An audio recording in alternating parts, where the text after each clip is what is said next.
Morning and happy Sabbath. We are here to do the children's story. I'm so glad you guys could be here with us in the church, and for those of you online. In first service, I was so disappointed. I felt lonely up here, and I wanted to break the rules and have the kids come down to the front. But they said I couldn't do that. But I got more kids on stage with me instead. Shh, don't tell them. Anyway, so our theme this year has been for prayer. This month has been about prayer. And I know that today the sermon is going to be about Daniel. So I wanted to do a children's story related to both of those things, and I've got a few people to help me. So kids, who knows about the story of Daniel? Anyone knows about Daniel and the three Hebrew boys? You guys have heard of him before? Yeah? Okay, cool. All right. Well, I'm going to give a quick recap, just in case you didn't know or maybe you've forgotten since we haven't been in church that much lately. So Daniel and the three Hebrew boys were taken along with a bunch of other people as captives to Babylon from Jerusalem. When they got there were so many things to distract them. But Daniel, because of his relationship with God, was able to stand up underneath the pressure. So I want to show you an illustration of what Daniel's life was like, okay? Austin, can you come around here and kind of hold this microphone for me? All right, got it? Hold on one second. So this first experiment is going to have something to do with matches. And I'm just going to say this as a disclaimer. I don't have insurance for young people using matches at home. So don't use matches without your parents' permission. Everybody sees that? Yeah? Okay, good. All right. So in our first experiment, this glass is going to represent Daniel, right?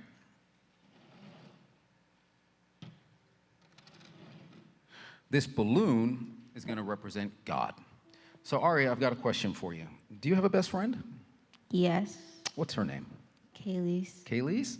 So how often do you talk to Kaylee's? Like once every month, once every 6 months? Every day. Every day. So did you talk to her yesterday?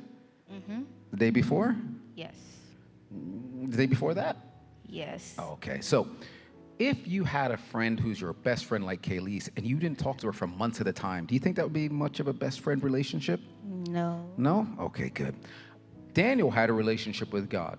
And we know further on in the book of Daniel that Daniel would get on his knees and pray to God at least 3 times a day, if not more. So I'm going to let you hold this mic for me.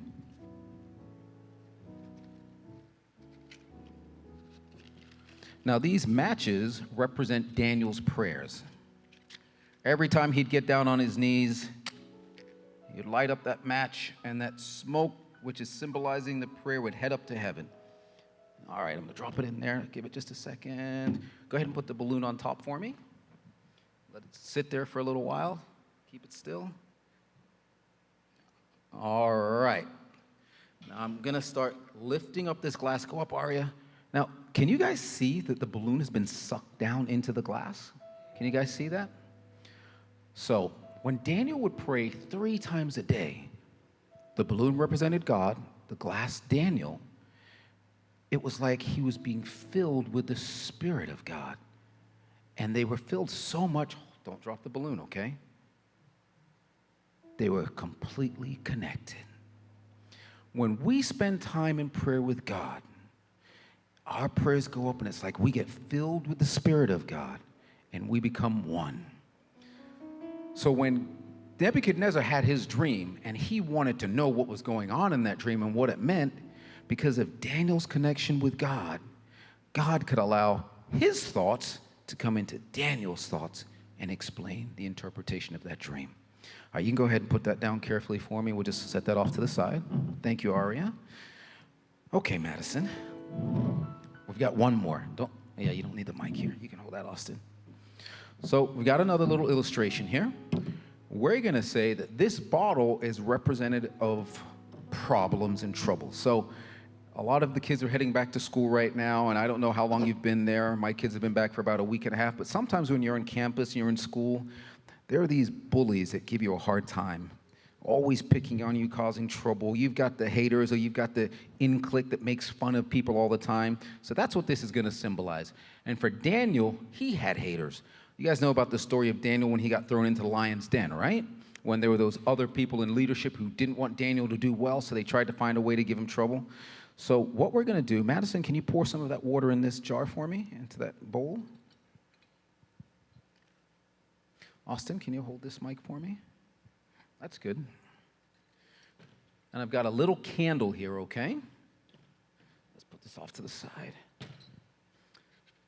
So again, we're going to send some prayers up on Daniel's behalf. So Daniel this time is going to be represented of the candle. When I light this, his prayer is going up to God.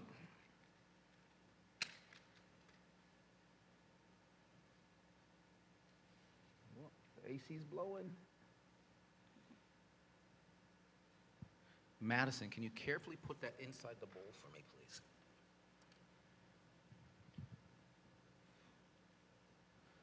All right. So here's Daniel inside this bowl, surrounded by his haters, all the problems, all the stress. Everybody can see that, right? Okay, Austin, you got to hold the mic again. Madison, can you take that glass and put it on top of the candle and keep it still there?